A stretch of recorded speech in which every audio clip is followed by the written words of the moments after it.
Imagine करो कि आप सुबह उठते हैं, तभी आपको बाहर से कई तेज धमाकों की आवाज सुनाई देती है। आप खिड़की से बाहर देखते हैं कि बाहर आसमान में धुआं छाया हुआ है और कई फाइटर जेट्स एक काफी एडवांस बट अजीब सी दिखने वाली स्पेसशिप पर लगातार हमला कर रहे हैं। चारों तरफ लोगों के चीखने चिल्लाने की आवाज आ रही है एंड अभी आप जो देख रहे हैं ये एक एलियन इन्वेजन है। ग्रैबी एलियन जो कि हजारों लाइट ईयर्स दूर से अर्थ को अपनी कॉलोनी बनाने के लिए आए हैं। और ये कोई साइफाई स्टोरी नहीं है, बल्कि 30 नवंबर 2021 को एस्ट्रोफिजिकल जर्नल में पब्लिश इस आर्टिकल में वैज्ञानिकों की एक टीम ने खुद ये प्रेडिक्ट किया है कि जल्द ही पृथ्वी पर ये इन्वेजन होने वाला है। पर क्या हम इस तरह के इन्वेजन से अपने आप को बचा सकेंगे? और आखिर ह्यूमंस यूनिवर्स में किस सिविलाइजेशन रैंक पर आता है? क्या हम वो है जो फ्यूचर में दूसरे प्लैनेट्स को इन्वेड करेंगे, जो कि हमारी फितरत भी है, या फिर हम वो होंगे जिन्हें गुलाम बनाया जाने वाला है? वेल, आज के इस वीडियो में हम इसी का खुलासा करने वाले हैं। तो हेलो गाइस, मैं हूं कौशिक और चलिए शुरू करते हैं एक और नए एपिसोड को। दोस्तों, हमारे यूनिवर्स की एज करीब 1380 करोड़ साल है और हमारी पृथ्वी अभी कुछ 450 करोड़ साल पहले ही बनी थी। पृथ्वी पर लाइफ के पहले सबूत की बात की जाए तो वो करीब 370 करोड़ साल पुराना है। लेकिन देखो, इसके कंपैरिजन में हम इंसानों की हिस्ट्री अभी कुछ लाख साल पुरानी भी नहीं है और सिविलाइजेशंस के बनने का इतिहास तो कुछ हजार सालों में ही सिमटी हुई है। यूनिवर्स की बिगिनिंग से लेकर अब तक के समय को देखें तो ह्यूमंस का अपीयरेंस इसके कंपैरिजन में पलक पकने के समय से भी कम है। लेकिन 1380 करोड़ सालों का ये समय, जिसे हम इमेजिन भी नहीं कर सकते, वो यूनिवर्स के फ्यूचर के सामने कुछ भी नहीं है। वैज्ञानिकों के अनुसार आज से करीब 100 ट्रिलियन सालों बाद यूनिवर्स में डीजेनरेट एरा आएगा, जब सारे तारों का अंत हो जाएगा। तो देखो, नेचर जर्नल में पब्लिश इस आर्टिकल की माने तो इलेक्ट्रॉन्स का डीके आज से 66 बिलियन बिलियन बिलियन ईयर्स बाद होने वाला है, यानी कि 6.6 इंटू 10⁻28 ईयर्स बाद। अब ये इलेक्ट्रॉन्स डीके होकर प्रोटॉन्स और न्यूट्रिनोज में बदलेंगे, जिनका फर्दर डीके यूनिवर्स में हीट का अंत कर देगा। और क्या आप जानते हो कि ये समय कब आने वाला है? वेल, आज से 1.7 इंटू 10⁻106 ईयर्स बाद। ये इतना लंबा समय है ना, जिसे लिटरली इमेजिन भी करना पॉसिबल नहीं है। मतलब भाई, बिग बैंग से लेकर अभी तक का समय यूनिवर्स के ओवरऑल लाइफ टाइम के कंपैरिजन में कुछ भी नहीं है, जिससे कि ये साबित होता है कि जिस समय में हम जी रहे हैं वो यूनिवर्स के लिए काफी अर्ली स्टेज है।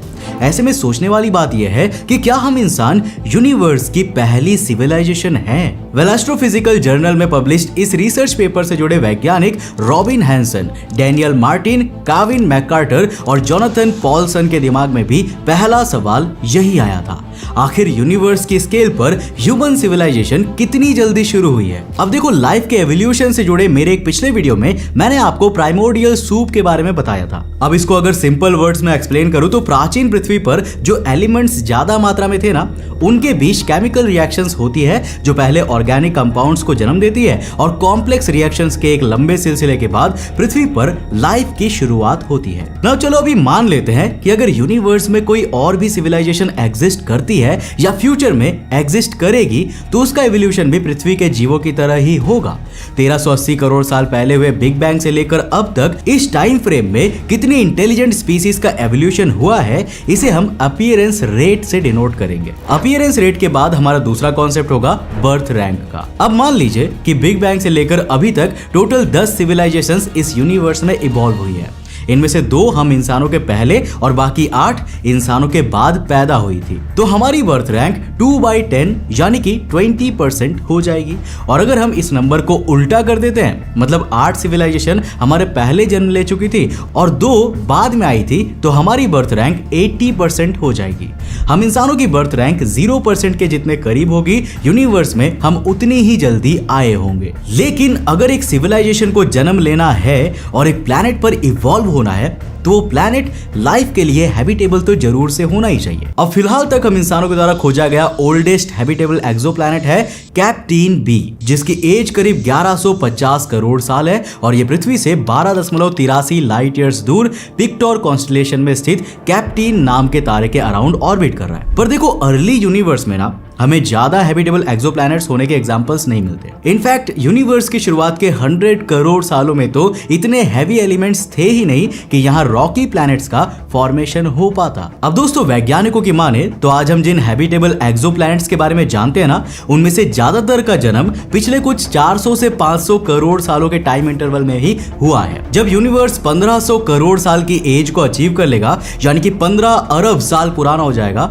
उस समय तक यहाँ स्टार का फॉर्मेशन अपनी पीक पर पहुंच चुका होगा, जिसके बाद ये लगातार डिक्रीज होता जाएगा और बिग बैंग के 2000 करोड़ साल बाद तक यूनिवर्स में इतना इंटरस्टेलर मटेरियल बचेगा ही नहीं कि नए हैबिटेबल स्टार सिस्टम का फॉर्मेशन हो सके। अब देखो यहाँ पर कहने का मतलब ये है कि अगर हम ट्रिलियंस ऑफ ईयर्स चलने वाले यूनिवर्स के फ्यूचर से कंपेयर करें तो हैबिटेबल एक्सोप्लैनेट्स के बनने की टाइमलाइन काफी छोटी होती है। अब हैबिटेबल एक्सोप्लैनेट के फॉर्मेशन मात्र से वहां पर लाइफ की शुरुआत नहीं हो जाती। किसी भी प्लैनेट पर लाइफ के बर्थ से लेकर एवोल्यूशन और एडवांसमेंट तक सभी के पीछे एक इंपॉर्टेंट फैक्टर छिपा हुआ होता है, जिसे हम कहते हैं मिरेकल। फॉर एग्जाम्पल, अगर मैं आपसे पूछूं कि प्राइमोर्डियल सूप से पहले ऑर्गेनिक कंपाउंड्स कैसे बने और इन ऑर्गेनिक कंपाउंड्स ने कैसे सेल्फ रेप्लिकेटिंग सेल्स को जन्म दिया, अब टेक्निकली ये मिरेकल नहीं थे बल्कि लाखों करोड़ों साल तक चली प्रोसेसेस के रिजल्ट्स थे। लेकिन हमें ये रिजल्ट मिलने की प्रोबेबिलिटी काफी कम थी और इसीलिए वैज्ञानिकों ने इन्हें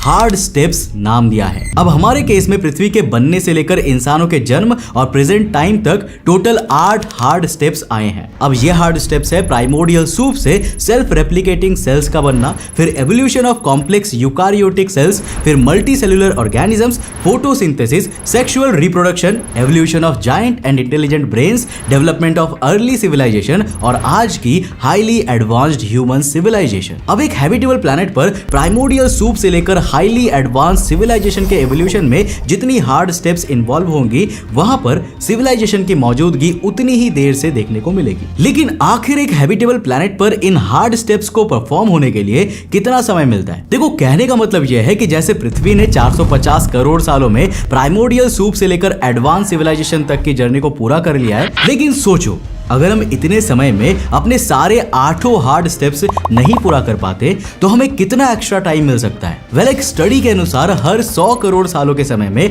हमारे सूरज की ब्राइटनेस 10% के रेट से बढ़ रही है। एंड ट्रस्ट मी, पृथ्वी के कोई भी जीव इसे झेल नहीं पाएगा। इट मींस कि अगले 100 करोड़ सालों के बाद पृथ्वी का टेम्परेचर इतना हाई हो जाएगा ना कि यहाँ लाइफ की एग्जिस्टेंस इम्पॉसिबल हो जाएगी और हमें ना चाहते हुए भी तब तक अपने लिए दूसरा बसेरा खोजना ही पड़ेगा। कहने का मतलब यह है कि पृथ्वी के पास इन 8 हार्ड स्टेप्स को निपटाने के लिए करीब 500 से 550 करोड़ सालों का ही समय था।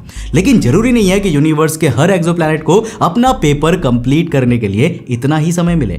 हमारे सूरज की एज करीब 1000 करोड़ साल की मानी जाती है, लेकिन यूनिवर्स में ऐसे भी तारे हैं जो 10,000 करोड़ साल भी जिंदा रहेंगे और 1 लाख करोड़ साल भी। मतलब कि वहां लाइफ के इवॉल्व होने के लिए काफी लंबा समय मिल जाने वाला है। हालांकि इतने लंबे समय तक जिंदा रहने वाले तारों के अराउंड हैबिटेबल एक्सोप्लैनेट्स कम ही मिलते हैं और अगर मिलते भी हैं तो वहां की कंडीशंस अक्सर इंसानों जैसी लाइफ के लिए काफी एक्सट्रीम होती है। अब देखो वैज्ञानिक फिलहाल तक इस बात पर श्योर नहीं है कि ऐसे सोलर सिस्टम में लाइफ का एग्जिस्टेंस हो भी सकता है या नहीं हो सकता। अब इस पूरे सिनेरियो से हम कुछ कंक्लूजन पर आते हैं जिनकी मदद से स्क्रीन पर दिख रहे ये ग्राफ को तैयार किया गया था, जिसकी वर्टिकल एक्सिस पर नंबर ऑफ हार्ड स्टेप्स है तो हॉरिजॉन्टल एक्सिस पर प्लैनेट का मैक्सिमम लाइफ टाइम दिखाया गया है और इन दोनों फैक्टर्स के बीच प्लॉट किया गया ये ग्राफ पृथ्वी का बर्थ रैंक परसेंटेज दिखाता है। अब ग्राफ की लेफ्ट साइड पर आपको जो डार्क कलर के पैचेस दिख रहे हैं ना, वो दिखाते हैं कि हर स्टेप्स चाहे कितने भी हो, अगर एक प्लैनेट का मैक्सिमम लाइफ टाइम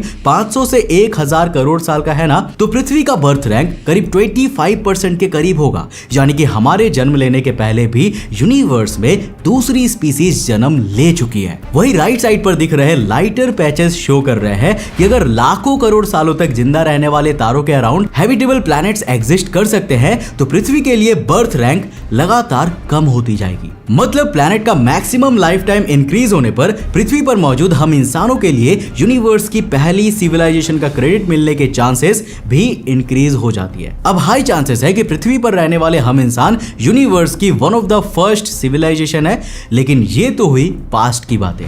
पर फ्यूचर का क्या यूनिवर्स में इंटेलिजेंट सिविलाइजेशन का एवोल्यूशन यूं ही चलता रहेगा? वेल, इस आर्टिकल को लिखने वाले रिसर्चर्स मानते हैं कि यूनिवर्स में एक ऐसा भी दिन आएगा जब नई इंटेलिजेंट सिविलाइजेशन का एवोल्यूशन पूरी तरह से रुक जाएगा। और इसका कारण कोई नेचुरल फेनोमेना नहीं होगा, बल्कि खुद ये इंटेलिजेंट सिविलाइजेशंस होने वाली है। अब अपनी हिस्ट्री में हमने जितने भी युद्ध देखे हैं ना, उससे तो ये बात साफ हो जाता है कि नई जगहों पर कब्जा करना इंसानों की फितरत में शामिल है। अब जिस तरह हम इंसान स्पेस ट्रैवल करके दूसरे प्लैनेट पर बसने के सपने देख रहे हैं, ठीक वैसे ही दूसरी इंटेलिजेंट सिविलाइजेशन के एम्बिशंस भी होंगे। अब ऐसे में एक समय वो भी आएगा जब सारे के सारे हैबिटेबल प्लैनेट्स यूनिवर्स में मौजूद एग्जिस्टिंग इंटेलिजेंट सिविलाइजेशन द्वारा हड़प लिए जाएंगे और वहां पर नई सिविलाइजेशंस के एवोल्यूशन के चांसेस ही खत्म कर दिया जाएगा। अब रिसर्चर्स ने इसे ग्रैबी एलियंस हाइपोथेसिस का नाम दिया है। अब ऐसी इंटेलिजेंट एलियन सिविलाइजेशंस लाइट की स्पीड की 10% स्पीड से यूनिवर्स में एक्सपेंशन करेंगी। अब आपको लग रहा होगा कि भाई ऐसे में तो ये पूरे यूनिवर्स पर कब्जा कर लेंगी, लेकिन दोस्तों यूनिवर्स की स्केल इतनी बड़ी है कि इस स्पीड से एक्सपेंशन करने के बावजूद भी उन्हें एक गैलेक्सी भर पर कब्जा करने में लाखों साल लग जाएंगे। अब इस फैक्टर को ध्यान में रखें तो एक बात तो और क्लियर होती है कि हम इंसान यूनिवर्स की one of the first civilization में तो जरूर शामिल है, क्योंकि अगर हमसे पहले पर्याप्त मात्रा में इंटेलिजेंट सिविलाइजेशन जन्म ले चुकी होती ना, तो शायद पृथ्वी को पहले ही कैप्चर कर लिया गया होता और हम इंसान जन्म ही नहीं ले पाते। लेकिन मेरे दोस्त, यूनिवर्स पर कब्जा करने का सिलसिला शुरू तो हो चुका है। देखो, रिसर्चर्स ने जब करंट यूनिवर्स के फैक्टर्स को ध्यान में रखते हुए सिमुलेशंस को रन किया ना, तो उनके सामने जो डेटा आया वो चौंकाने वाला था।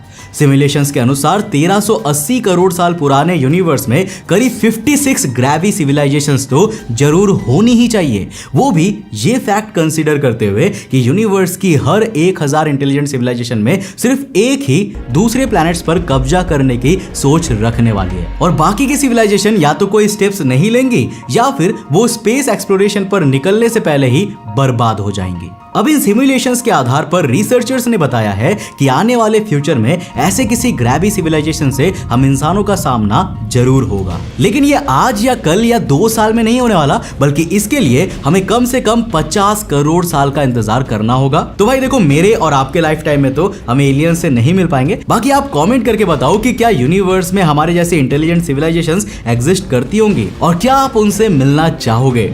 नीचे कमेंट सेक्शन में अपना जवाब जरूर लिखना। दोस्तों, मुझे उम्मीद है कि इस वीडियो से आपने कुछ नया जरूर सीखा होगा। अगर सीखा तो इस वीडियो को लाइक करके जाना। अगर आप नए हो इस चैनल पे तो इस चैनल को सब्सक्राइब करने के साथ साथ नोटिफिकेशन बेल ऑन कर देना, क्योंकि ये आपके लिए बिल्कुल फ्री है, लेकिन ऐसा करने पर हमें काफी मोटिवेशन मिलता है आपके लिए नए वीडियोस बनाने में। मैं मिलता हूं आपको नेक्स्ट एपिसोड के साथ। तब तक के लिए बाय, जय।